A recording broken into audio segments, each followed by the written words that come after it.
Bonjour et bienvenue sur cet épisode de Maîtrise ta vie, un podcast où l'on échange avec des sophrologues et des professionnels des métiers du mieux-être, corps, âme et esprit. J'accueille aujourd'hui Anne Jamelot, sophrologue à Vannes. Bonne écoute. Bonjour Anne et Bonjour Lina. merci d'avoir accepté mon invitation pour notre échange d'aujourd'hui. C'est un plaisir. Est-ce que dans un premier temps, tu pourrais peut-être juste te présenter un petit peu et le parcours que tu as eu jusqu'à aujourd'hui? Oula. Ouais, ou ça peut être un peu long, sinon dis juste l'essentiel si ça te va. L'essentiel. Qui je suis? Alors, je suis Anne Jamelot Bonaghi. Alors, l'image est un peu sautillante. J'ai l'impression que ça ne va pas suivre. J'ai l'impression que ça ne suit pas trop. Enfin bon. Mon parcours. Alors, à la base, je suis prof de culture physique. Et je n'ai pas voulu rester dans simplement prof de culture physique parce que c'est un métier qui est très fatigant physiquement. Et je me suis dit qu'il fallait que je fasse autre chose. Donc, j'ai fait des concours pour entrer à l'école de kiné et puis j'ai raté. Et puis, un jour, alors que j'étais en grande déprime, pas très bien, quoi, mon compagnon de l'époque, qui est devenu mon mari depuis, m'a dit mais pourquoi est-ce que tu ne ferais pas de la sophrologie?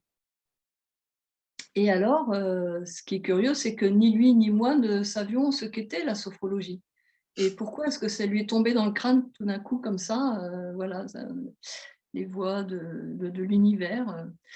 Donc, ça a résonné en moi et je me suis dirigée vers ça. J'ai eu la chance d'avoir de bons interlocuteurs qui m'ont dirigée vers Bernard Santerre, qui était le directeur de l'Institut de sophrologie de Rennes. J'ai eu au téléphone et le contact a été tout de suite très bon. J'ai su que c'était lui, j'ai su que c'était ça. Et j'ai fait tout de suite ma formation. Je n'avais jamais fait de sophrologie de ma vie. Alors certes, j'avais fait de la relaxation parce que j'avais fait du yoga pendant 3 ans, donc je connaissais la relaxation qu'on fait à la fin d'une séance de yoga. J'avais quand même des bases, mais pas de sophrologie. Et ça a été une découverte. J'ai su que c'était ça. Voilà, j'ai su que c'était ça. Surtout le discours de Bernard Santerre qui était très fluide, extrêmement pédagogue et il parlait beaucoup de phénoménologie. Et ça m'a énormément parlé. La phénoménologie, en fait, c'est ce qui sous-tend en fait la philosophie, si on a une, de la sophrologie, et aborder toute chose comme si c'était la première fois, sans rien attendre, sans résistance, sans commentaire, sans analyse, tout ça, ça m'allait très bien parce que c'était tout l'inverse de ce que j'étais. Pour un changement, pas de mieux. Et là, je me suis dit, il y a une piste à creuser. L'histoire de la conscience, parce que bien sûr, la sophrologie, c'est fait pour devenir de plus en plus conscient de soi sous tous ses aspects. Hein. Et là, c'était un choc parce que je m'attendais à faire une formation de relaxation. Voilà, pour avoir un petit plus pour mes séances de gym, etc., mais quelque chose d'un peu plus sérieux, un peu plus professionnel. Et pas du tout, parce que tout s'est faisait debout. Et puis, c'était bien au-delà de la relaxation, c'était vraiment ce travail de conscience de soi.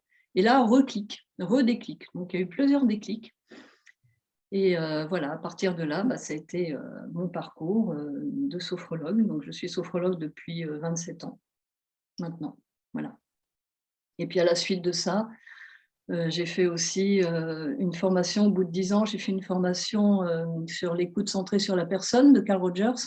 D'abord une formation pour être formatrice dans la gestion du stress, de l'épuisement professionnel, gestion du burn-out, etc. Donc j'avais fait ça avec Swazik Roulina, qui était à l'époque,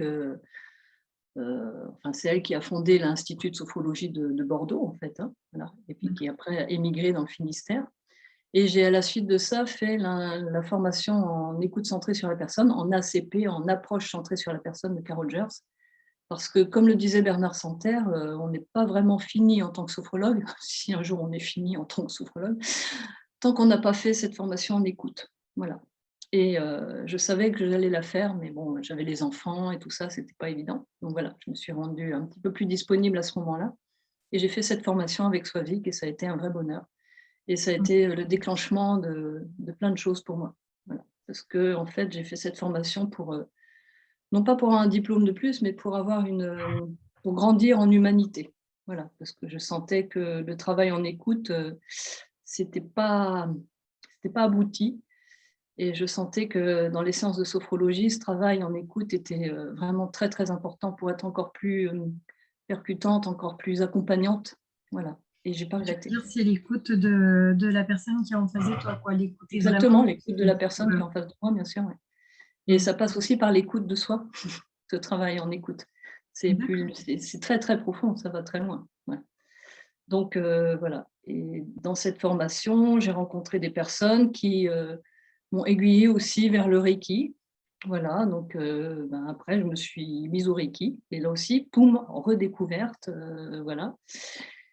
Et puis à la suite de ça, j'ai rencontré quelqu'un qui faisait une formation, enfin qui était formatrice en EFT, pardon, excuse-moi, en EFT. Et comme alors j'ai fait une formation pour être accompagnante pour les personnes qui ont des acouphènes.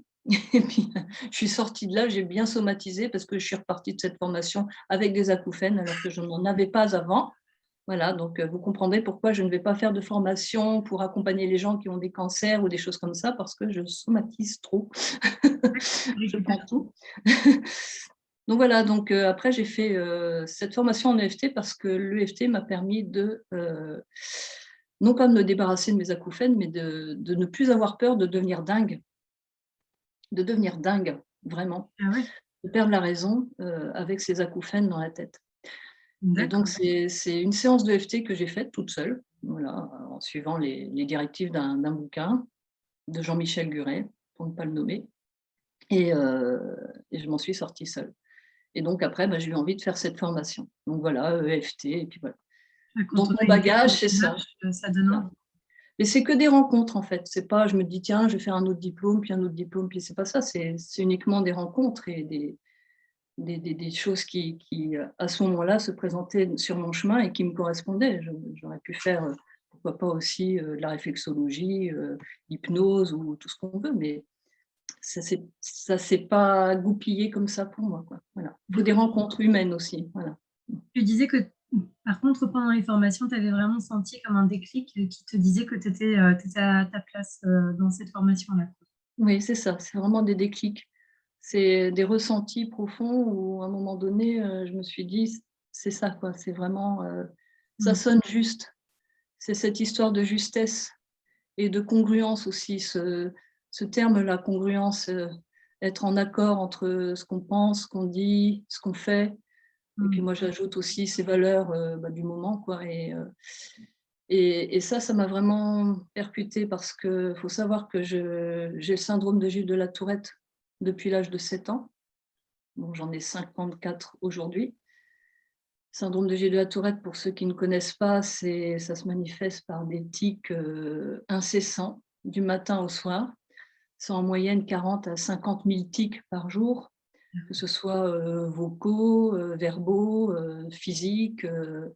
Voilà, c'est une dépense énergétique énorme. Et moi, évidemment, je cherchais. Pourquoi je suis venue à la sophrologie? C'est aussi parce que je cherchais un moyen de guérir. Quelque part, je pense que quand on fait ce genre de formation, on essaye aussi de guérir quelque chose en soi. Et donc, ça a été tout mon parcours, quoi. Voilà. Essayer de me guérir, moi, si tant est que l'on puisse guérir, mais je pense qu'avec tout le chemin que j'ai fait, je ne sais pas si je peux dire que je suis guérie vraiment de ce syndrome, mais ça en a tout l'air, dans le sens où je vis très bien avec. J'ai une maîtrise de ce qui se passe en moi, à la fois corporel, mental, émotionnel, relationnel. Voilà, j'ai d'ailleurs créé un procédé à la lumière de tout ce que j'ai étudié, qui s'est fait petit à petit, quoi, au gré de mes toutes les choses difficiles que j'ai pu vivre, en fait, hein. Et je me suis toujours dit, quand j'ai commencé la sophrologie, j'aimerais pouvoir mettre au point quelque chose qui puisse aider les autres, mais en allant de façon rapide et percutante. J'aime j'aime D'accord. bien, j'aime bien cette idée-là. Et c'est ce que j'ai fait. Voilà. Et du coup, pour toi, la sophrologie est enfin, je ne sais pas si on peut appeler ça une thérapie, mais je vais utiliser ce mot même s'il n'est peut-être pas tout à fait juste, mais pour toi, c'est une thérapie qui agit quand même assez rapidement. Donc, sûrement en fonction des problématiques des gens, ça va être différent en fonction de chacun, quoi. Mais dans la globalité, c'est quand même quelque chose qui a un impact assez rapide. C'est-à-dire que, alors, je sais qu'en France, on a du mal à parler de thérapie, hein, c'est très, très connoté, on ne peut pas Ouais. employer les mots comme on veut, etc. Donc voilà. Donc, je pense que tout ce qu'on peut faire peut être thérapeutique. Même jouer au ping-pong peut être thérapeutique, chanter peut être thérapeutique, aller promener son chien peut être thérapeutique. Voilà, c'est parce que ça fait du bien, parce que voilà.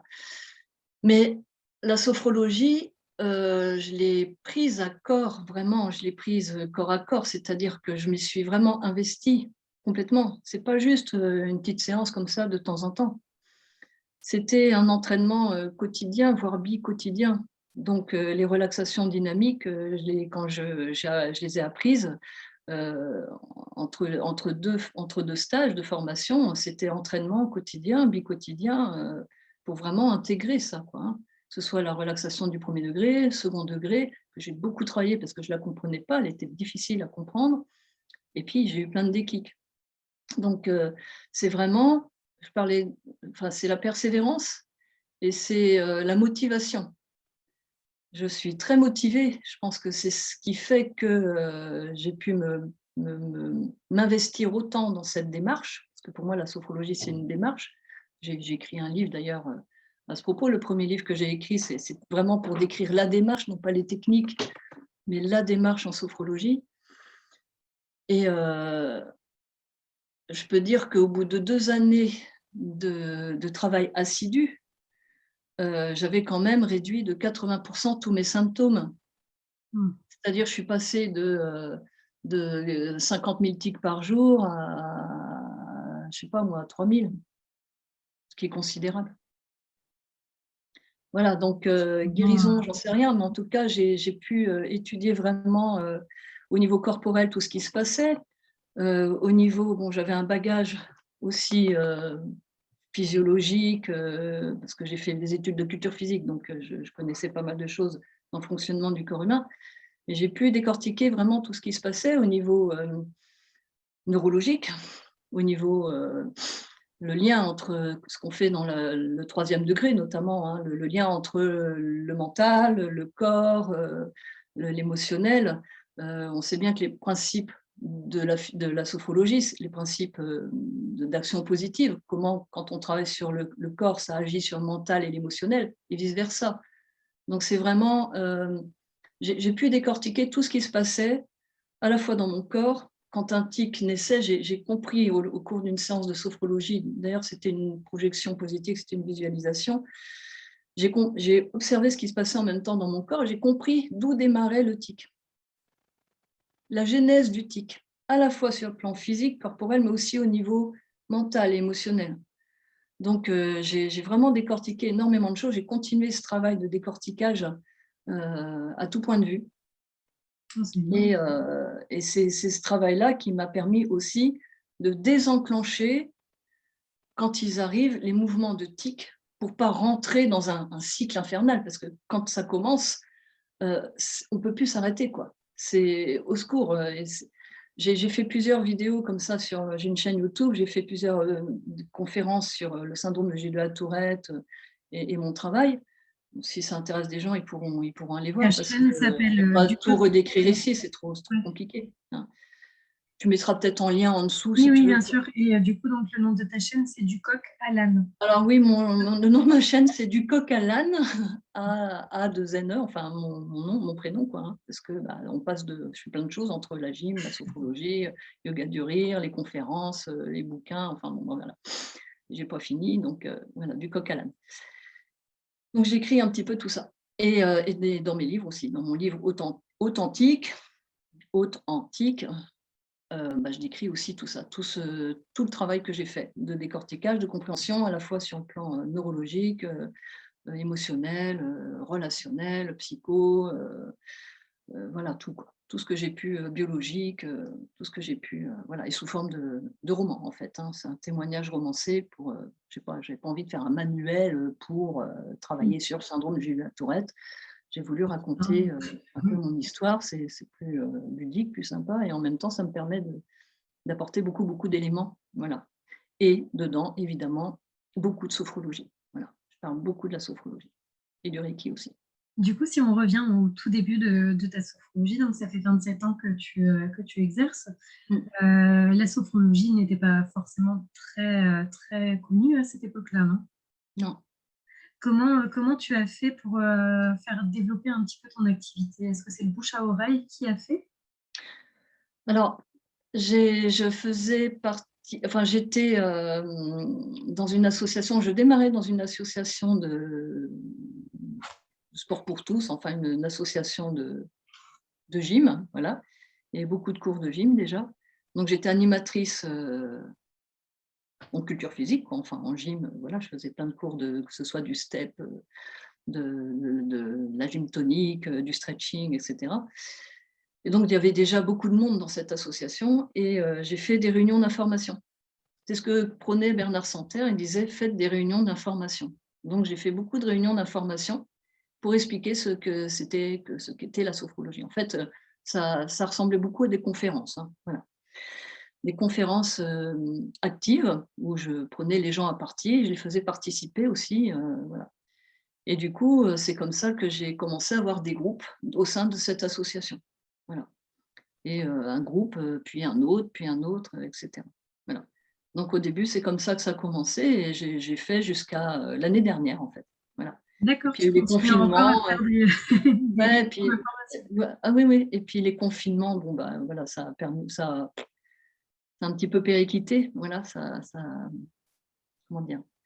Ça a un peu dégringolé parce que, voilà, confinement, covid et cetera.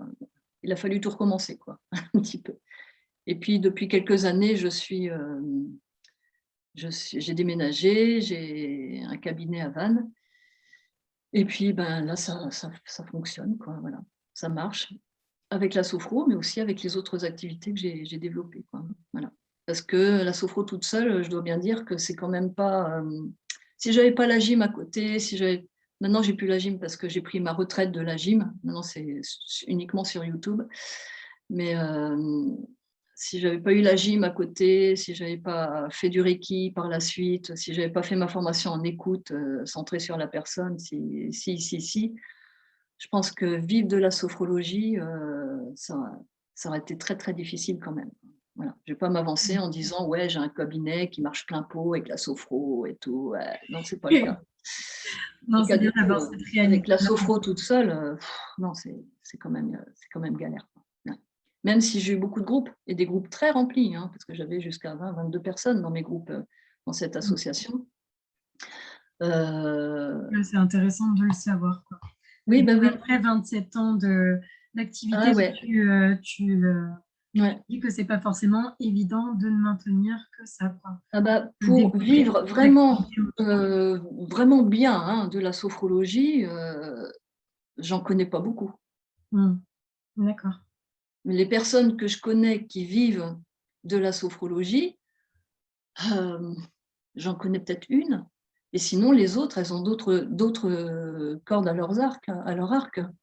Elles ont d'autres cordes à leur arc. Très joli jeu de mots. Oui, oui. Donc voilà, comme moi je fais du reiki à côté et puis, Adaé, la méthode que j'ai créée et mais sinon, si j'avais pas ça, je pense que ça serait quand même beaucoup plus difficile et ces personnes-là, je veux bien qu'on nous raconte tous les discours qu'on veut, dans les écoles en disant qu'on peut gagner bien sa croûte avec, et puis qu'on est chef d'entreprise et cetera. Tout le monde n'a pas, cette capacité-là. Mmh. C'est pas facile pour tout le monde. Et il faut savoir, moi je dis aux personnes, aux sophrologues, enfin futurs sophrologues ou personnes qui s'intéressent à ça et qui me téléphonent, j'en ai régulièrement des gens qui m'appellent pour me demander comment je fais, etc. Je leur dis, vous avez un travail? On me dit oui. Gardez-le, faites de la sophro à côté. Je sais que ça va à l'encontre des discours qu'on peut entendre dans certaines écoles, j'en suis désolée, mais moi, je suis dans le terrain et je vois bien tout ce qui se passe autour de moi, tous les sophrologues qui galèrent. Pour les personnes qui sont mariées et dont le mari gagne leur croûte, ça va. Mais franchement, les sophrologues qui sont toutes seules, non, c'est difficile. Ce n'est pas un métier qui est mis en avant. Bien sûr, on en parle beaucoup, les hôpitaux, on parle de sophrologie, à tout va maintenant. Mais les gens sont pas encore, n'ont pas le réflexe de dire: «Allez, tiens, je vais aller voir une sophrologue, un sophrologue, parce que j'ai des problèmes, je suis stressée, j'ai ceci, j'ai cela», enfin, pour tout, quoi, simplement pour être mieux dans ma vie, être mieux, Oui, pour les gens pensent qu'ils vont se débrouiller tout accompagner des seuls. personnes, je suppose qu'il vaut mieux quand même être bien dans sa tête, enfin entièrement, quoi. Parce que je suppose que si on est un petit peu bancal, comment est-ce qu'on peut aider la personne en face, enfin complètement, quoi. Alors, il y a plusieurs choses dans ce que tu dis. Comment on peut alors être bien dans sa tête complètement et puis aider l'autre complètement? Ce complètement-là, c'est justement oui, on complètement, j'y crois pas vraiment. Il y a toujours quelque chose qui nous échappe de toute manière. Et si on attend d'être complètement bien dans sa tête pour pouvoir, accompagner les autres, être dans une certaine relation d'aide, hein, ou d'accompagnement, ben, on fait rien parce que, non, à un moment donné, il faut y aller quand même, hein. Puis, bon, de toute façon, on avance en même temps, hein, donc on n'est jamais complètement au point, hein. Faut se lancer, faut y aller, voilà. Et puis c'est en faisant qu'on devient, faiseur. Non, Alors non, là, faut y aller, ouais. faut y aller. Après, c'est vrai que, je te suis en même temps, hein, dans ce que tu dis parce que je vois bien qu'on parle aussi beaucoup d'empathie, de bienveillance et cetera. Alors, ça non plus, je connais pas beaucoup de gens qui sont vraiment, empathiques et bienveillants. Je suis désolée encore une fois, mais non, même pas, je le dis, parce que j'en rencontre beaucoup, c'est un leurre, on se ment beaucoup et dans ce que j'explique dans mon bouquin d'ailleurs, Authentique, c'est, si je suis authentique, hein, c'est, quand je suis authentique, c'est quand je vois, moi, je ne suis pas authentique, hein, ou congruente, si on veut dire, ou quand je rencontre des gens qui ne le sont pas. Ou quand je suis dans des situations qui ne le sont pas, ou quand les gens vivent des situations qui ne sont pas non plus, congruentes, et cetera. Et je vois bien à quel point, on se ment, mais éperdument, même en se faisant croire qu'on est, empathique ou qu'on est bienveillant, quoi. Parce que ça va durer, allez, 3 minutes, hein, et puis après, poum, ça retombe. Donc est-ce qu'on est empathique ou est-ce qu'on est dans un état empathique à un moment donné ou voilà, enfin, c'est alors quand on accompagne quelqu'un, on est censé l'être quand même. Mais si on ne travaille pas soi-même sur, notre bout intérieur, sur notre cave, sur, Les nos profondeurs, quoi. nos frustrations, nos ignorances, nos peurs, nos croyances, notre bout, notre vanité, notre orgueil, enfin tout ça. Si on n'y va pas franchement, si on ne travaille pas en gros, hein, sur notre ego, comme je l'explique dans une de mes vidéos, sur ma chaîne YouTube. Moi, j'ai été confrontée à ça. C'est là qu'en effet, on se heurte, très vite à nos limites, aux limites de la personne et donc à nos limites aussi et là, on se dit: «Merde, je suis nulle, j'y arrive pas», parce que, bah, on a envie forcément de sortir la personne de son trou et tout ça. Alors la sophrologie, c'est pas fait pour ça, c'est fait pour aider la personne à développer sa conscience d'elle-même. On n'est pas là pour aider les gens à sortir de leur, comment dire, de leur merde, si on peut dire, hein. C'est On ça est là qui pour leur apporter un outil. Donc c'est là pour revenir au côté thérapeutique. La sophrologie peut être thérapeutique, mais elle a surtout un aspect pédagogique, social, prophylactique, tel que nous on l'apprend. Après, il peut y avoir de la sophrologie thérapeutique, mais là, faut aller plus loin. Il faut faire un travail sur soi, vraiment très profond. Et là, oui, moi, c'est plus ce que je fais maintenant. Voilà. En groupe, je fais du prophylactique, social, etc. Mais en individuel, je fais vraiment du thérapeutique avec justement Adaé que j'ai mis au point, qui permet de travailler vraiment sur ses souffrances égotiques à soi et d'accompagner la personne là-dedans. Donc là, on fait un travail extrêmement profond et qui va très très loin. Voilà. On n'est plus démunis. Tout dépend où on en est, du travail sur soi, ce qu'on a envie de faire vraiment, vers quoi on a envie de s'engager. Si on est juste dans un travail de pédagogie pour amener un outil à la personne pour qu'elle puisse devenir autonome et développer sa conscience dans sa vie de tous les jours, prendre sa place, être en accord de plus en plus avec elle-même et de développer tous ses potentiels, toutes ses capacités, ou si on a envie aussi d'aller plus loin dans l'écoute. Là, l'écoute centrée sur la personne est indispensable à ce travail, parce qu'on peut faire beaucoup d'erreurs dans l'écoute aussi. Et c'est là qu'il est important de se plonger soi aussi dans un travail en profondeur pour pouvoir vraiment être empathique avec la personne. Parce que quand vous avez des gens qui vous ramènent des choses qui ne sont pas forcément folichonnes, pas très nobles, pas très, des trucs qu'on ne dirait même pas sa meilleure amie tellement c'est pourri, comment ne pas être dans le jugement? On va dire non, non, je ne suis pas dans le jugement. Mais c'est faux. Moi, des fois, je raconte des trucs à des gens qui sont thérapeutes, sophrologues et tout ce que vous voulez. Je sens le jugement. Je le vois, le jugement. Je vois qu'il y a un truc, même par moments la condamnation dans quelque chose, dans leur regard, dans leur visage. Je le sens, je le capte. Donc, je ne vais pas avoir envie d'aller plus loin avec ces personnes-là. Et si on fait ce travail-là sur soi, justement, on travaille sur ces parties un petit peu pourries de soi-même, là, les trucs pas nobles, là, pas jolis, tous les trucs qui ne sont pas bien. Bah non, je ne peux pas dire ça, c'est pas bien. Ben, si on travaille vraiment là-dessus, en profondeur, et puis qu'on s'en libère, on gagne en légèreté, en détachement, et on peut vraiment, du coup, s'aborder soi-même, apostrophe aborder, pas se s'aborder, s'aborder soi-même, avec beaucoup plus de légèreté, de détachement, ce qu'on vit, d'empathie. Et là, du coup, ça permet vraiment d'aborder l'autre aussi, vraiment. Alors, pour le coup, sans jugement et sans condamnation. Tu veux dire que, par exemple, donc, on ne soigne pas forcément tout ce qui est à la cave chez nous, mais on va en prendre conscience, on va les accepter. Et du coup, le fait d'accepter nos profondeurs, nos côtés peut-être qu'on aimerait cacher, on accepte plus facilement ceux des autres et on se dit, bah oui, nous aussi, on a nos côtés sombres et du coup, j'écoute les tiens vraiment, quoi. Ouais, Est-ce que c'est ça? exactement. Du coup, ouais, on ne les répare pas, on les accepte juste, quoi.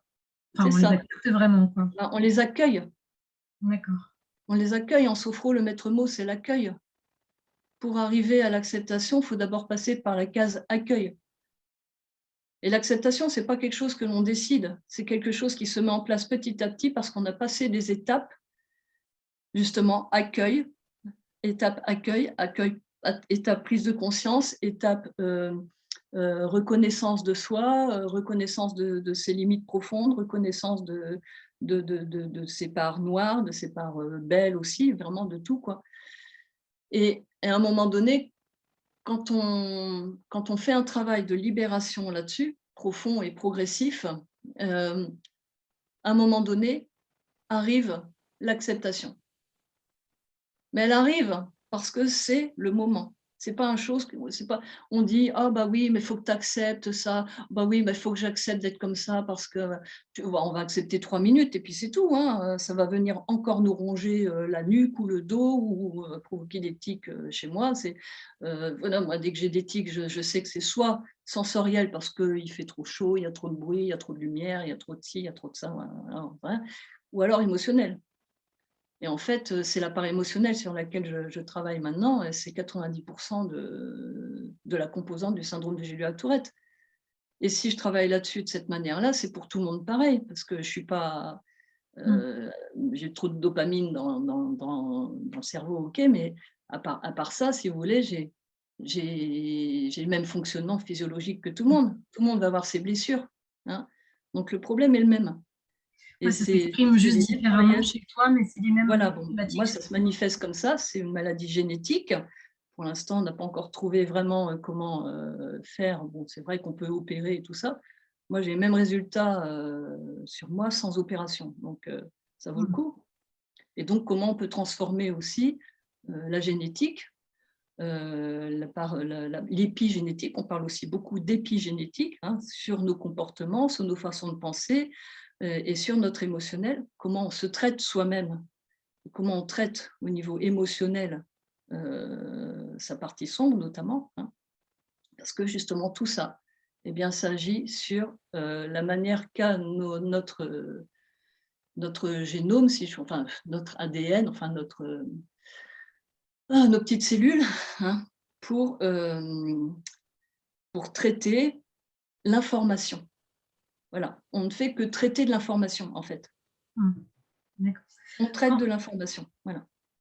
quand je t'ai eu en échange avant l'enregistrement, tu me disais qu'il y avait une différence entre la sophrologie que toi, par exemple, tu as pu apprendre et la sophrologie qui est enseignée en globalité actuellement. Enfin, si je ne me trompe pas, c'était à peu près ça le discours. Est-ce que tu peux m'expliquer peut-être quelle différence tu vois entre cette sophrologie peut-être initiale et ce que tu vois de plus en plus maintenant? Ben, après, bon, c'est vrai que les écoles ont évolué, mais c'est vrai qu'à mon époque, au siècle dernier, on était vraiment dans cette sophrologie,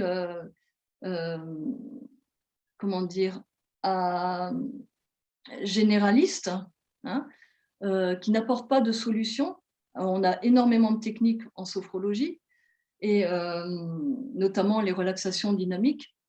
Et dans l'école que j'ai faite et dans beaucoup d'autres à l'époque, on travaillait beaucoup sur ces relaxations dynamiques sans attendre quoi que ce soit. On n'a pas de projet sur l'autre. Ça, c'est un grand enseignement que j'ai retenu de Bernard Santerre, c'est n'ayez pas de projet sur l'autre. Voilà.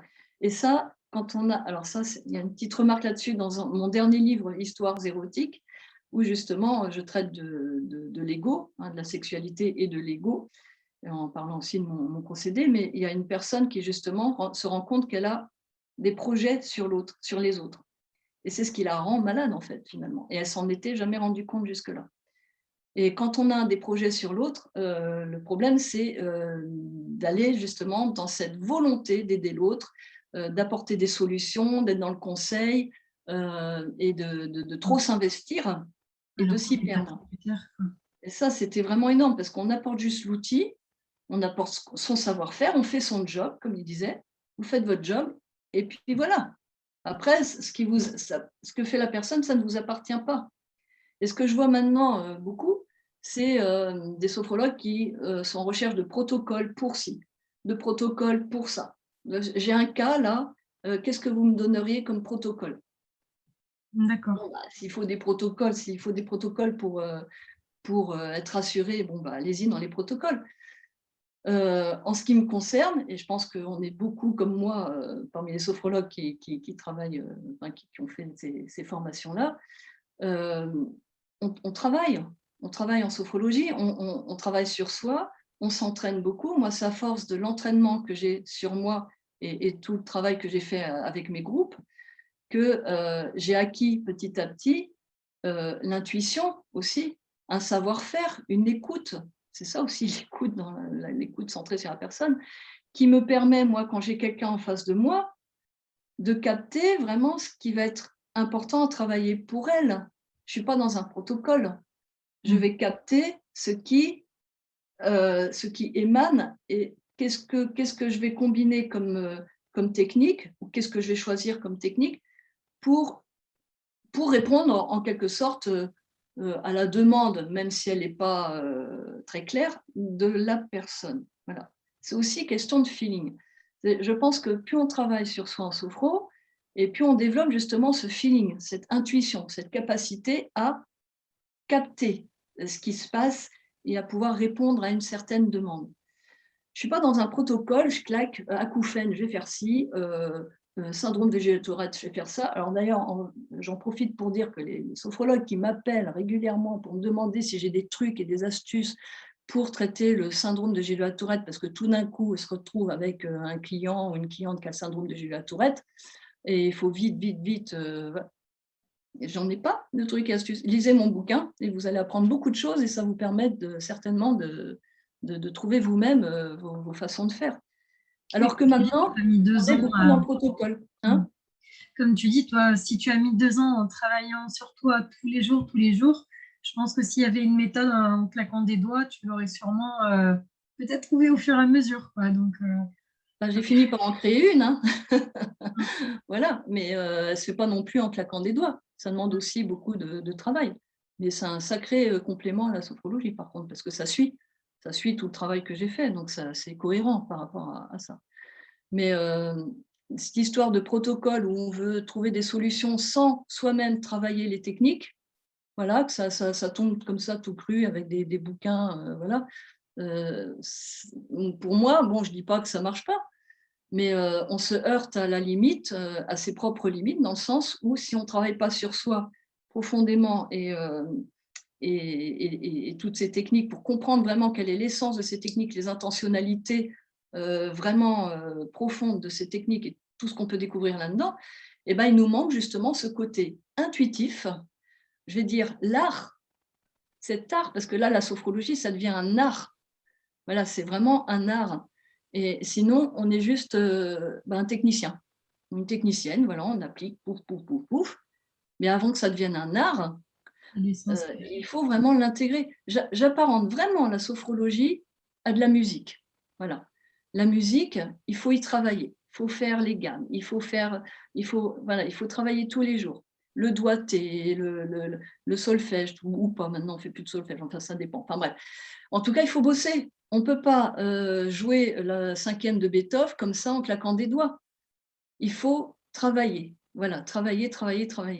Et ben, c'est exactement pareil. Et plus on y met vraiment de l'ardeur, plus on gagne en confiance, en maîtrise et en plaisir. Voilà, la rigueur mène au plaisir.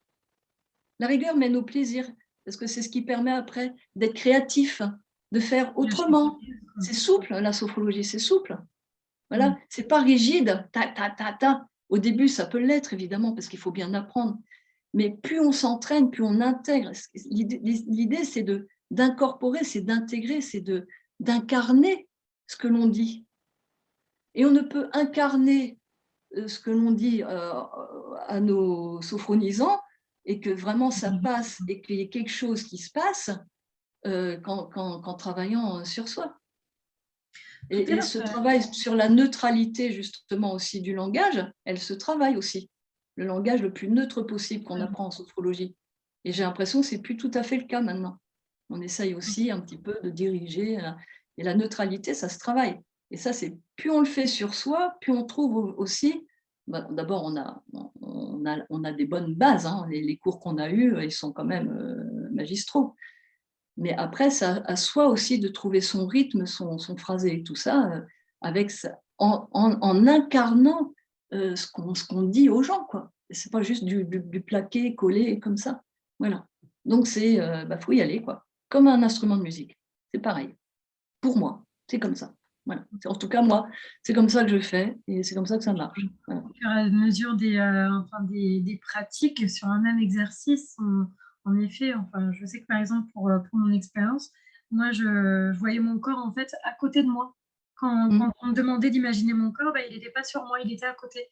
Et au fur et à mesure des essais, je le vois en train de, ça y est, pouf, il est là, quoi. Et ça m'a fait vraiment une impression assez étrange.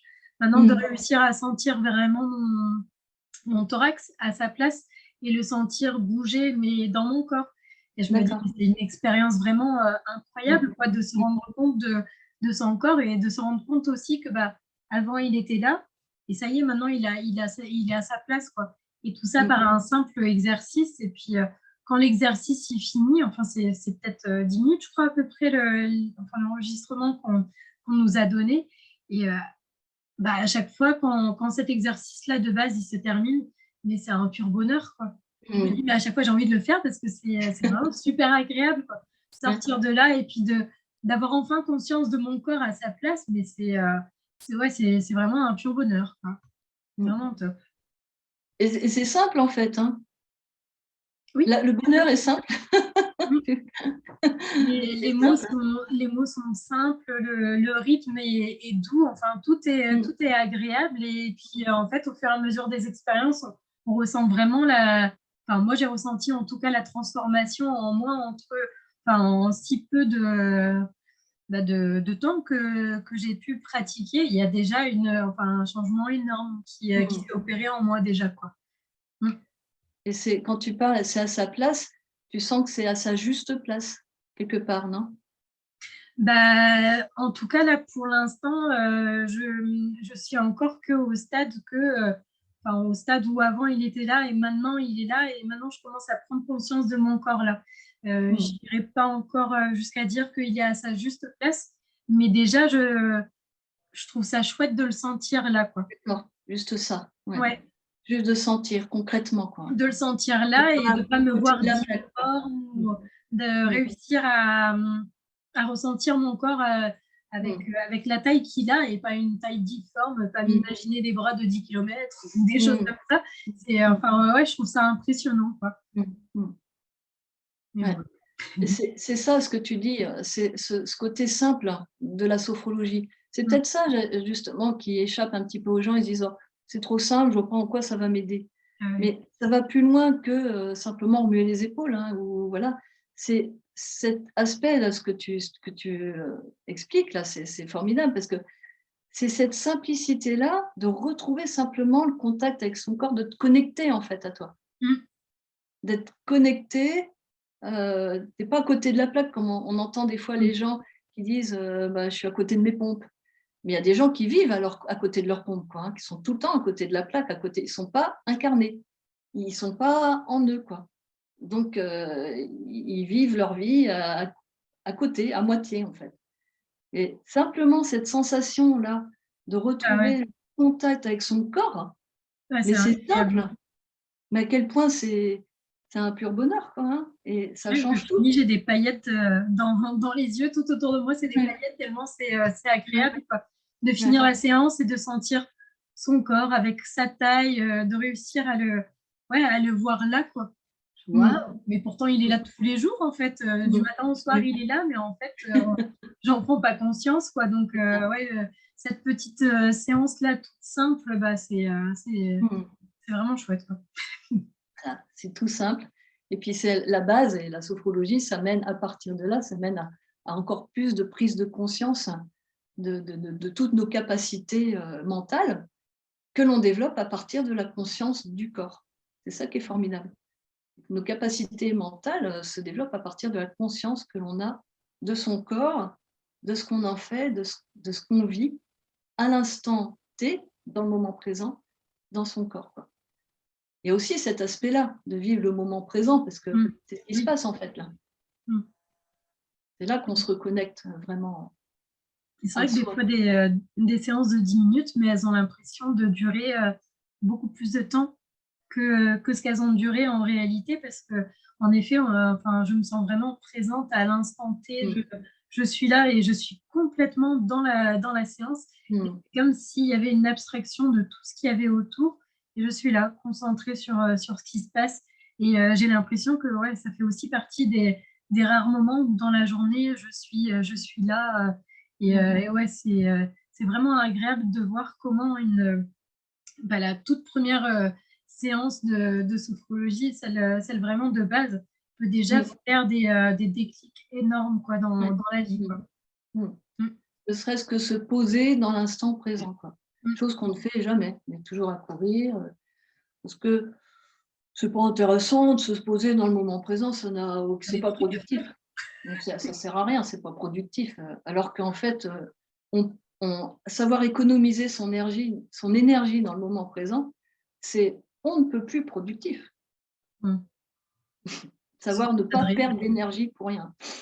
Voilà, donc c'est la base de tout, quoi. Ouais, c'est super. Et ce qui est génial, c'est de voir comment ton visage s'illumine quand tu parles de ça. Et du coup, le principe d'action positive, justement, dont on parle en sophrologie, le travail que tu fais sur la conscience que tu as de ton corps, comment ça rejaillit au niveau émotionnel, au niveau de ton état d'esprit. Ouais, et c'est vraiment ce que je ressens à chaque fois à la fin de la séance, mais j'ai l'impression d'avoir vécu mais un truc magique, quoi. Donc, ouais, Mm. ne serait-ce que pour Mm. cette petite séance-là de base, mais je suis super contente d'avoir mis le pied dans cette formation parce que Mm. je pense que même si elle, je la fais, mais pendant je ne sais pas combien de temps, bah forcément, il va y avoir des prises de conscience au fur et à mesure de plein de choses, quoi. Donc, ça vaut le coup. Ça vaut le coup. Ça vaut le coup. Ne serait-ce que pour soi, voilà, ça vaut le coup. Même si après, bon, je te souhaite de gagner ta vie avec la sophro correctement et bien. Hein, et voilà, pas non plus, voilà.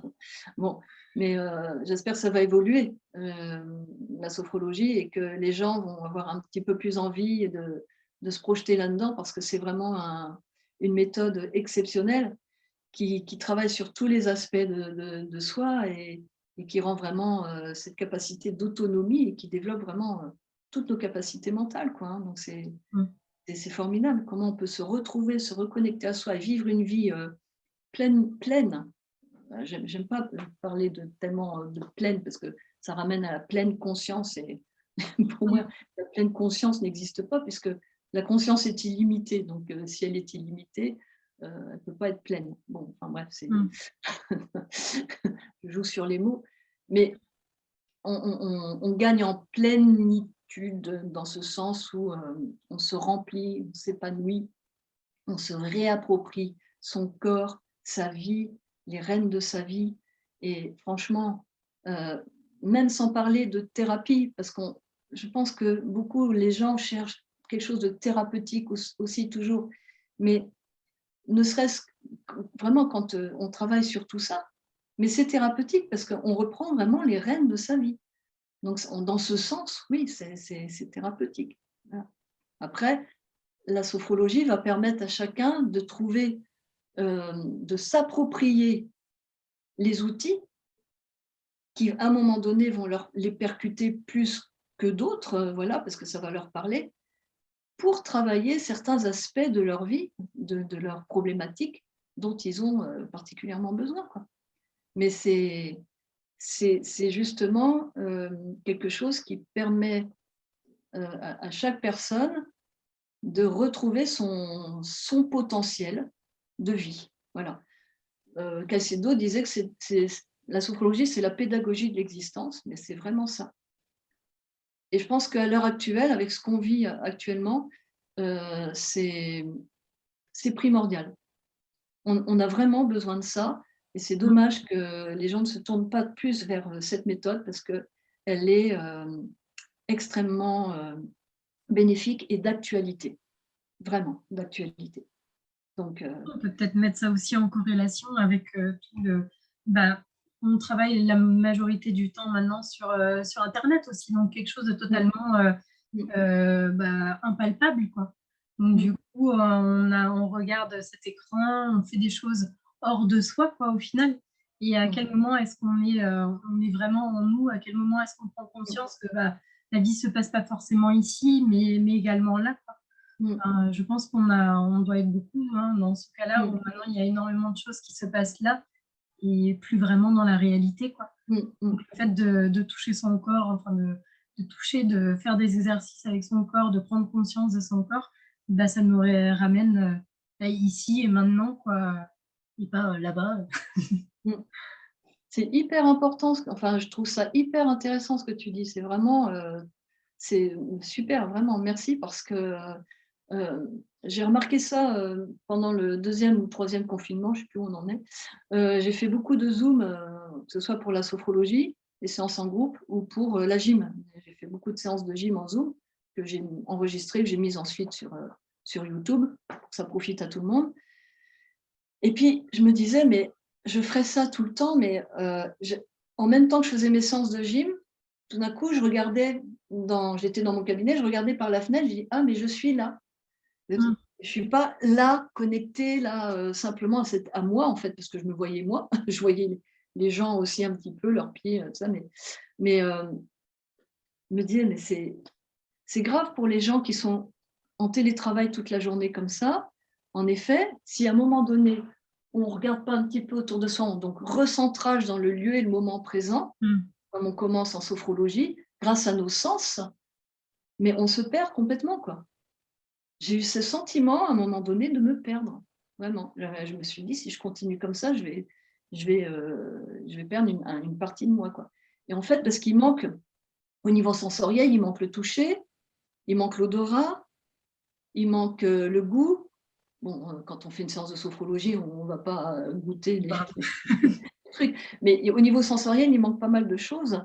Et en sophrologie, on travaille beaucoup sur la sensorialité. À partir du second degré, on travaille beaucoup sur la sensorialité. Ça reste quand même présent jusqu'à la fin, quoi. Si on va jusqu'au 12e degré, ça reste présent jusqu'à la fin. Et la sensorialité, se reconnecter à sa sensorialité, c'est ce qui permet d'avoir conscience de son existence. La sensorialité, tu parles également des événements, enfin des événements, enfin, je sais pas comment on appelle ça, climatiques, quoi. Genre, par exemple, la sensation du vent, est-ce que ça fait partie de ça ou... La sensation du vent sur la peau, la sensorialité, c'est l'essence. Donc, à partir du second degré, on travaille beaucoup à accueillir nos sensations, nos perceptions sensorielles, comme si c'était la première fois. La toute première fois. Alors, qu'est-ce que ça veut dire la toute première fois? C'est libre à chacun. Hein, la sophrologue n'est pas là pour dire, voilà, même si il est possible que je fasse une petite vidéo là-dessus pour aller plus loin, mais ce n'est pas encore d'actualité. Mais aborder ne serait-ce que le sens du toucher, voilà, là, en ce moment. Juste en ce moment-là. Être à l'écoute de nos sensations au niveau du sens du toucher. Il y en a plein, que ce soit les vêtements sur la peau, là on appuie sur un meuble, donc sentir si c'est doux, si c'est dur, mou, etc. L'air sur la peau, les cheveux, les lunettes, les bijoux, j'en sais rien. Mais aborder tout ça comme si c'était la première fois. Donc on a les yeux fermés et on s'exerce à accueillir donc chaque sens comme si c'était la première fois. On sait bien que ce n'est pas la première fois, mais on joue à faire comme si. Et c'est incroyable ce que, au fur et à mesure, on découvre des choses de sa sensorialité qui est là tout le temps. On est tout le temps en lien avec nos sens. Mais on a l'habitude, on ne fait plus attention. En fait, on vit par habitude. On bouge par habitude, on mange par habitude, on ne fait plus attention. Et là, c'est faire des arrêts sur image sur les choses qu'on fait par habitude, mais en ayant conscience de ça. On va se dire, mais à quoi ça sert? Ça ne sert à rien, c'est une perte de temps. Ben non, pas du tout. Parce qu'en se reconnectant à ça, on prend conscience de plus en plus de sa matérialité, de ce côté aussi, de sa densité, de ses ancrages, de sa vivance, de son existence, du rapport qu'on a au monde, du fait qu'on fait partie du monde et du moment présent. Voilà. Donc ça viendra dans mes vidéos futures. Mais c'est hyper important. Et quand on est tout le temps en visioconférence ou en télétravail, comme tu as dit, eh ben, je pense que c'est quelque chose qui peut vraiment être très, très utile, la sophrologie, pour se reconnecter à soi et se retrouver sa densité, reprendre sa place vraiment dans le vivant, quoi. Et là, ce que tu as soulevé comme problème, parce que c'est vraiment un problème, je pense que ça va devenir un vrai problème. Voilà. Et là, on a vraiment toute notre place aussi en tant que sophrologue. La sophrologie, c'est travail sur la conscience du corps, du mental, de l'émotionnel, relier tout ça. Et c'est rapide. C'est rapide dans le sens où quand on en fait régulièrement des séances de sophrologie, ça vient vite. On acquiert vite des nouveaux... Tu vois, tu dis en 10 minutes comment tu te reconnectes petit à petit à ton corps, quoi. Ah oui, même là, quand tu étais en train d'exprimer le fait de toucher son corps, de sentir son corps, ah bah, tout de suite, on se rend compte, ah bah oui, ça y est, on est ici à nouveau, ici et maintenant, on est sur Terre, on a les pieds sur Terre et on le ressent, enfin, en tout cas, je le ressens tout de suite, quoi. Donc ouais, en l'espace de quelques mots, paf, ah bah, ça suffit pour ne plus avoir que l'esprit là-haut, mais sentir aussi qu'on est là sur Terre et du coup, c'est comme s'il y avait qu'on était reliés, quoi, vraiment entre donc, le corps et l'esprit, quoi, et non plus que la tête là-haut qui fait que penser, quoi. C'est ça. que le problème, c'est qu'on est beaucoup dans la tête en ce moment. C'est la C'est tête, ça, la ouais, tête, non. la tête, la tête. Et on n'a pas besoin de ça, quoi. On est déjà déjà naturellement en tant qu'humain, on y est déjà spontanément. Donc là, ça prend des proportions de dingue, quoi. Voilà. Et il n'y a plus ce rapport, le rapport au corps, voilà, est en train de. D'ailleurs, c'est pour ça que les gens on a tant besoin de prendre l'air, de sortir, de faire du sport. Avec le confinement, on s'est rendu compte à quel point c'était primordial, quoi, de retrouver aussi tout ça. Mais donc voilà, la sophrologie, je pense, elle a de l'avenir, même si pour l'instant, c'est encore balbutiant. Au bout de 60 ans, c'est encore balbutiant. Ouais. Elle évolue tout le temps. Moi, j'essaie de garder, c'est pour ça que je mets mes vidéos sur ma chaîne, c'est une chaîne informative pour vraiment informer de ce que c'est que la sophrologie. Enfin bon, comme moi je l'ai apprise, j'ai pas non plus, voilà, j'ai pas tout non plus, mais et de montrer que c'est plus que simplement se relaxer ou respirer. Ça va beaucoup, beaucoup plus loin que ça. C'est vraiment un chemin, c'est un cheminement pour toutes les personnes qui auraient envie vraiment de commencer à faire un travail sur elles à partir de la sophrologie. Eh bien, ça peut être un début, mais après, moi, j'encourage vraiment toute personne qui a envie de s'y mettre de chercher un ou une sophrologue dans son coin, que ce soit en cabinet ou en association, en groupe ou en individuel, parce que c'est un travail qui, enfin pour moi, ça m'a sauvée. Voilà, tout simplement. J'ai fait beaucoup de choses, hein. C'est la sophrologie vraiment qui m'a sauvée, quoi. Vraiment. C'est ce qui m'a permis d'être ce que je suis aujourd'hui, quoi, voilà, de faire tout ce chemin. La sophrologie, malgré tout ce que je fais autour, ça reste mon pilier. Ça reste le D'accord. pilier. Ouais. Même avec le Reiki, enfin tout, ça reste le pilier. Si dans ma méthode Adaé, l'aide au discernement pour l'ajustement et l'harmonisation de l'ego, ça fonctionne bien, c'est aussi parce qu'il y a dans cette méthode le rapport au corps aussi. Si on n'a pas ce rapport-là, eh bien on fait fausse route. On est trop là-dedans et on se perd et on ne prend pas la bonne direction. Voilà. À vouloir être un peu trop spirituel ou dans le mental, on oublie qu'avant tout, on est un corps humain, quoi. Moi, je dirais pas spirituel, je dirais dans l'intellect plutôt. Même le mental, on en a besoin parce que c'est ce qui nous permet, de mon point de vue, encore une fois, je ne parle qu'en mon nom, hein, de mon point de vue, c'est ce qui nous permet de nous connecter à notre corps, le mental. Sans le mental, on sent pas ce qu'on fait, on a besoin de notre mental. Mais c'est l'intellect qui nous. Et en ce qui concerne le spirituel, alors je différencie l'esprit, hein, dans quel état d'esprit tu es, et puis le spirituel. Pour moi, pour travailler vraiment sur sa spiritualité, il faut vraiment rentrer dans la matière et rentrer dans le travail sur l'ego.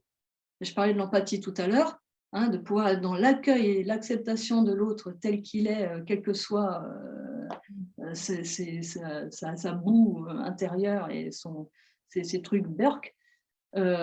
C'est en travaillant sur ses souffrances égotiques, en allant vraiment au fond de la cave et en allant sur le travail en profondeur, qu'on peut développer justement sa spiritualité, parce que ça permet de lâcher, de se détacher de plus en plus et de se prendre de plus en plus comme on est, de prendre de plus en plus l'autre comme il est aussi, et de trouver un chemin de légèreté et d'empathie, et je vais même dire de compassion, vraiment d'aller vers l'amour inconditionnel de l'autre. Alors ça, c'est tout un chemin, on n'y est pas, hein, oula.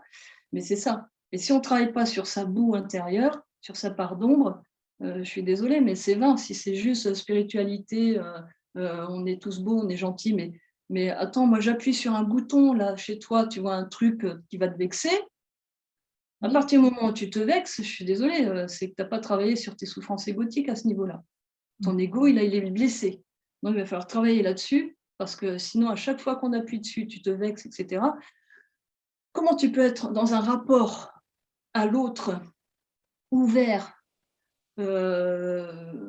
spirituel, voilà, si tu veux, hein, si tu te vexes à chaque fois qu'on te dit ceci, cela, etc. Quoi. Voilà, ça appuie.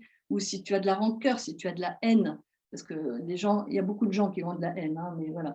Donc la rancœur, l'acrimonie, le ressentiment, on en a tous. Si on ne travaille pas là-dessus, vraiment en profondeur, et je suis désolée, mais on ne peut pas être dans une vraie spiritualité, de mon point de vue. C'est un leurre. Il faut travailler là-dessus pour être vraiment dans cet accueil, se libérer de ça, libérer notre cœur de tout ce poids, du poids de aussi la jalousie, tous ces trucs-là. Hein. C'est un poison qui nous empoisonne si on travaille sur le stress. Comme, voilà, dans mes conférences, je les explique aussi ce que c'est que le stress. C'est un poison et on ne peut pas. Il faut libérer son cœur à ce niveau-là, il faut aussi libérer son organisme, son foie, ses reins, ses cellules, de tout ce poison-là. Hein, pour vraiment gagner en légèreté et en spiritualité et en humanité. Quand je dis spiritualité, c'est humanité, gagner en humanité. Voilà.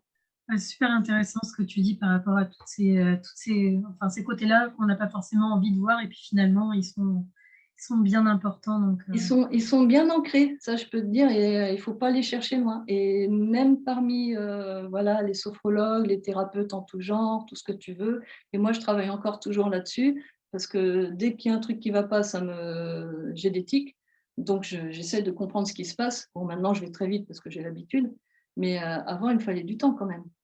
Et je me libère de plus en plus, et plus ça va, plus je suis OK avec moi, et du coup, je suis OK avec les autres aussi. Je prends beaucoup moins, je prends encore la mouche, hein, mais beaucoup moins qu'avant. Du coup, j'ai beaucoup moins de tics aussi. Tout ça, ça joue sur les symptômes et sur la maladie. Je parle de ça parce que ça me tient à cœur, c'est mon travail et c'est à ça que j'ai abouti. Et quand je vois la joie dans laquelle ça me met, j'aimerais pouvoir partager ça avec tout le monde. et puis Parce c'est qu'il y a chouette parce moyen, il y a moyen. Il y a plein de méthodes pour travailler sur son ego, hein. Il n'y a pas que ma méthode. et puis Sauf bien que moi, souvent, c'est c'est vrai vraiment qu'on va. dedans, quoi. On va droit au but. Hein. On ne tourne pas autour du pot pendant 3 ans, on y va. Ouais. Et Et tout c'est ça à chouette parce partir que. du travail Oh, en pardon, sophro. excuse-moi. Pardon, excuse-moi, non, c'est nous. Vas-y. Oui, tu me disais, Lina. Je disais que c'est super intéressant parce que bien souvent, on a envie de travailler sur soi, mais juste ce qu'il y a là, quoi. Ce qu'il y a là, Oui, c'est alors ça. que en fait, là, tu mets l'accent, enfin, je trouve ça super intéressant parce qu'en effet, plus on va profond, et mieux on se sent par la suite, quoi, avec nous, avec les autres. Et, et on voit enfin, j'ai l'impression que tout ce côté noirceur-là, on veut absolument le cacher, pas le voir. Et en fait, il est déjà en nous, quoi. Donc, ça sert à rien de cacher quelque chose qui est déjà en nous. Donc, autant le regarder une bonne fois pour toutes. Ce sera peut-être pas agréable, ce sera même sûrement pas agréable. Mais voilà, au moins, on sait de quoi on est composé et pas de ce qu'on pense être composé, quoi. On est vraiment composé de blanc, de noir, de beige, de gris, de tout plein de trucs. Et voilà, on peut avancer, mais en étant vraiment conscient de qui on est, quoi. Je trouve ça super intéressant de voir toute cette partie-là aussi de soi, quoi. Oui. Un peu à la manière je sais pas comment on appelle ça, le truc yin-yang, là. Le quoi? Yin-yang, Oui, oui. voilà. Qui est blanc, il est noir, mais il est entier comme ça, quoi. Avec son blanc, avec son noir, il est comme ça, quoi. Oui. Je t'avais proposé de parler sur la respiration. Je pense que, bon, je crois que ça doit faire peut-être 1 heure qu'on échange. Mais je ne sais pas si tu as envie d'aborder ça ou est-ce que peut-être ça va arriver un peu comme un cheveu sur la soupe. C'est comme. Je peux juste en disant en deux phrases. Je ne vais Ouais. pas m'étendre beaucoup. Pour moi, la respiration, ça a toujours été un problème du fait du syndrome de Gilles-Tourette, et ça l'est encore. Mais beaucoup moins. En fait, ce que j'ai appris avec la sophrologie, parce que j'avais fait du yoga déjà avant et j'adore le yoga, mais je n'ai pas continué parce que ça ne s'est pas fait. Je n'ai pas rencontré les bonnes personnes pour continuer. Je voulais être prof de yoga, mais ça ne s'est pas fait. Voilà, j'ai rencontré la sophrologie. J'ai un problème avec les respirations, justement, mathématiques, les respirations où il faut respirer en tant de temps, souffler en tant de temps. Enfin, bon, voilà. Ce que j'ai appris avec la sophrologie, c'est simplement être à l'écoute de ma respiration, d'en prendre conscience. Et je me suis rendu compte que je ne me laissais pas respirer. On entend souvent les gens qui disent « je ne sais pas respirer » ou « je respire à l'envers ». Moi, c'est clair que je ne respirais pas d'une façon très ample. Hein. Et j'ai appris avec la sophro simplement à me laisser respirer, à être à l'écoute de ma respiration, que ce soit les techniques qu'on fait, que ce soit les IRTER, les respirations amples, les respirations abdominales, les respirations, enfin, peu importe, c'est pas technique. C'est à chacun de faire son expérience. En fait, ce que j'ai appris avec la sophro, c'est ça, c'est qu'on fait nos expériences. Il n'y a pas de il faut faire comme ci, il faut faire comme ça. Chacun fait son expérience. On retrouve la capacité à faire des expériences en conscience. Et en faisant l'expérience de ma respiration, je vois maintenant quelle respiration me va en fonction de ce que je fais. Et c'est surtout, je me laisse respirer, et c'est ça qui est primordial pour moi, quoi. Me laisser respirer. On ne se laisse pas respirer. On veut toujours contrôler tout, même la respiration. Il faut contrôler. Il faut respirer comme ci, il faut respirer comme ça, etc. Mais dans un premier temps, si on fait l'expérience vraiment de se laisser respirer, voilà. Même si on a un peu de bide, hein, on a un peu de ventre, c'est pas grave. Hein, on ne peut pas tout le temps être en train de rentrer son ventre, hein, c'est pas vivable, d'accord. Se laisser respirer, et en même temps on se pose. On sent ses appuis, et voilà. Et ça va avec. Et puis moi, c'est tout ce que je dirais sur la respiration.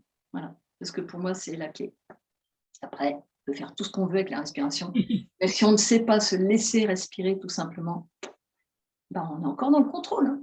C'est encore l'ego. On teste pour voir d'autres façons de respirer. On regarde s'il y en a une qui est plus agréable pour soi et après, on se lâche la grappe.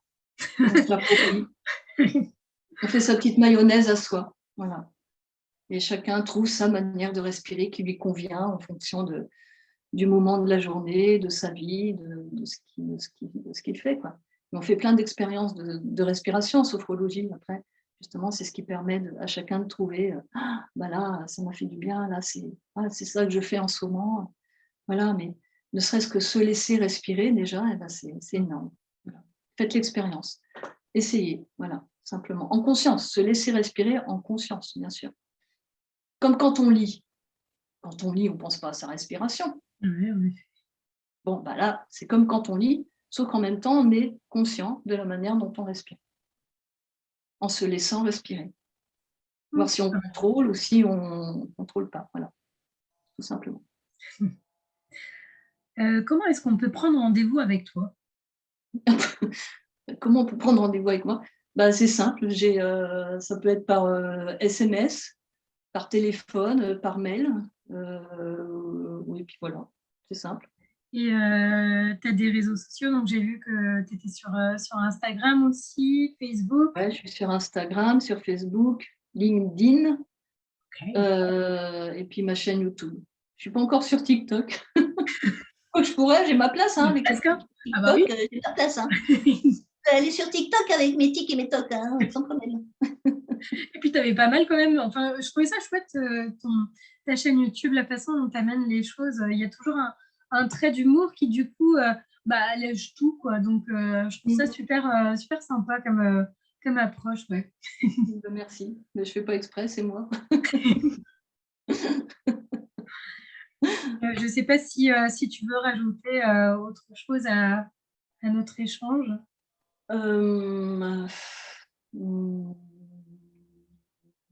Bon, non, si tu mets les liens en dessous, si ça intéresse les personnes, les liens de ma chaîne, mon site internet, peut-être mes bouquins aussi, s'il y a des gens qui ont envie de lire mes bouquins. Dans le premier, ça parle beaucoup de sophrologie, c'est donc sous forme de questions-réponses sur la sophrologie. Ça s'appelle En quoi le fait de remuer. Bon, en fait, vous avez tout ça sur mon site. Voilà, je ne vais pas commencer. Vous avez tout ça sur mon site. Vous allez sur mon site. Mon site, c'est www.annejamelot.com. Et en fait, en page d'accueil, vous avez tout ce que je fais. Puis il y a aussi mes bouquins. Donc, En quoi le fait de remuer les épaules va m'aider à aller mieux dans ma vie. Voilà, mon deuxième, c'est Haute Antique, H-A-U-T-E, antique. Et le troisième, c'est Histoires érotiques. Voilà. Donc, le mieux, c'est d'aller sur mon site, lire le résumé, puis aussi lire les retours de lecture. Vous verrez un petit peu comme ça de quoi ça parle et comment ça a pu parler aux gens.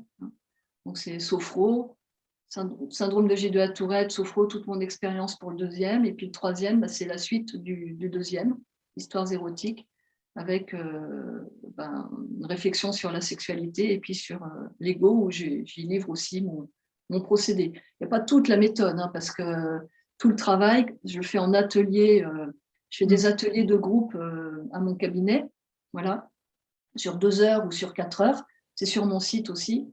Et là, on apprend vraiment la méthode pour pouvoir travailler sur toutes nos souffrances égotiques et s'en libérer progressivement. Il y a vraiment un travail de transformation très profonde qui se fait. Et puis, je mets en place, ah oui, ça c'est important, une formation, voilà, qui va démarrer bientôt en janvier. Alors, je ne sais pas quand paraîtra cette vidéo, peut-être que ça sera déjà commencé, mais il y en aura d'autres. Voilà, une formation pour devenir praticien en ADAE, donc en aide au discernement pour l'ajustement et l'harmonisation de l'ego. Donc, je vais former des égologues. Voilà. On va vraiment pour travailler sur l'ego. La formation, elle est aussi sur mon site, donc on peut voir un petit peu de quoi il retourne dans cette formation. Et il y aura aussi, bien sûr, beaucoup de travail en écoute. C'est aussi une formation en écoute, même si ce n'est pas une formation sur 3 ans en écoute centrée sur la personne, etc. C'est quand même un beau package à ce niveau-là. Voilà. Donc, ça peut être un très, très bon complément de formation pour les sophrologues qui, justement, voudraient vraiment vivre de la sophro pour pouvoir avoir un bagage en plus qui s'accommode de la sophrologie, qui permet d'aller beaucoup plus loin, déjà faire un gros travail sur soi, parce que dans cette formation, on fait un gros travail sur soi, et en même temps, pouvoir accompagner les gens en individuel, faire des groupes, faire des ateliers comme je fais, voilà, tout comme je fais, quoi. Voilà. Ça, c'est un sacré bagage en plus. Voilà. Non seulement pour soi en tant que personne, mais aussi en tant qu'accompagnant. Voilà. Bon, je te remercie On beaucoup. peut peut-être s'arrêter à un moment donné. Comment? Je vais peut-être m'arrêter à un moment donné. Oh, je t'écoute, c'est bien, j'aime bien. J'aime bien ce que tu racontes, moi ça me dérange pas. Voilà. Donc, si un jour tu as envie par la suite de faire cette Et en plus, formation, c'est juste à tu seras côté. la bienvenue. Voilà. C'est gentil. Je te remercie en tout cas, Anne, pour le temps que tu m'as accordé et puis pour cet échange super intéressant sur toute la facette de la sophrologie et bien plus.